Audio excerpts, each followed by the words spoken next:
Shalom, terima kasih atas kesempatan yang diberikan kepada kami.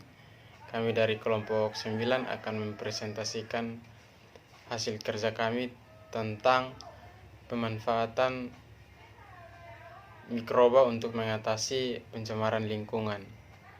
Saya di sini sebagai moderator atas nama Vidi Kui, dan pemateri pertama atas nama Ordin Betty, pemateri kedua atas nama Erik Banu, dan yang ketiga Amita Sua, dan yang terakhir adalah Mibels John Heck. Oke, langsung saja kita masuk pada materinya.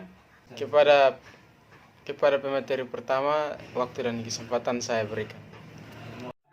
Di sini saya akan menjelaskan mengenai pengertian dari mikroorganisme. Jadi mikroorganisme biasanya disebut juga sebagai mikroba.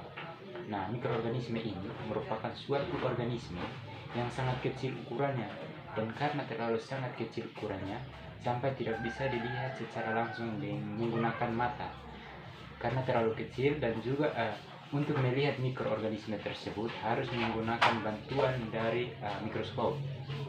Nah, beberapa organisme yang termasuk dalam golongan mikroba, contohnya seperti bakteri, archaea, fungi, protozoa. Baik, saya akan melanjutkan materi yang kedua, yaitu tentang pemanfaatan mikroba untuk pencemaran lingkungan.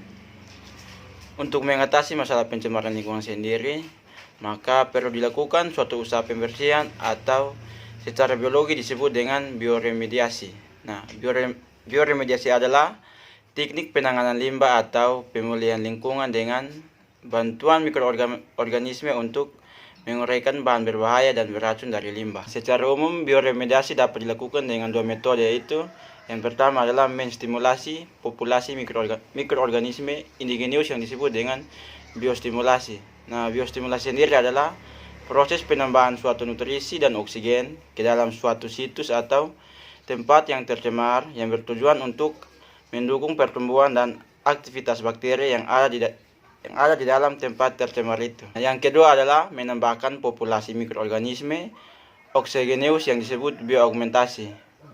Bioaugmentasi sendiri adalah penambahan bakteri tertentu pada suatu tempat tercemar yang berfungsi sebagai pembersih kontaminan yang ada di daerah tersebut.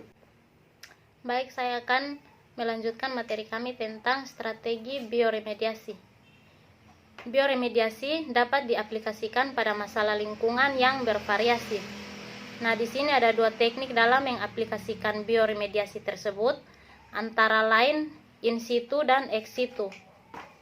Bioremediasi in situ adalah proses bioremediasi dengan mengandalkan pada mikroorganisme yang ada di tempat aslinya. Sedangkan bioremediasi ex situ merupakan proses bioremediasi yang dilakukan di luar tempat asli mikroba atau terjadinya pengisolasian mikroba yang dilakukan dengan mengambil limbah atau kotoran di suatu lokasi, kemudian dilakukan treatment di tempat lain, setelah itu baru dikembalikan kepada tempat aslinya. Baik, saya akan melanjutkan bagian terakhir, yaitu mikroba yang dapat digunakan dalam bioremediasi. Nah, ada beberapa mikroba yang dapat digunakan, contohnya mikroba Theobacillus feroxiadans, bakteri Bacillus subtilis, bakteri Escherichia coli, Pseudomonas sp, dan Bacillus sp, dan lain-lain. Nah, mikroba-mikroba inilah yang digunakan dalam bioremediasi untuk mengatasi pencemaran lingkungan. Sekian hasil presentasi kami dari kelompok 9. Semoga bermanfaat. Terima kasih.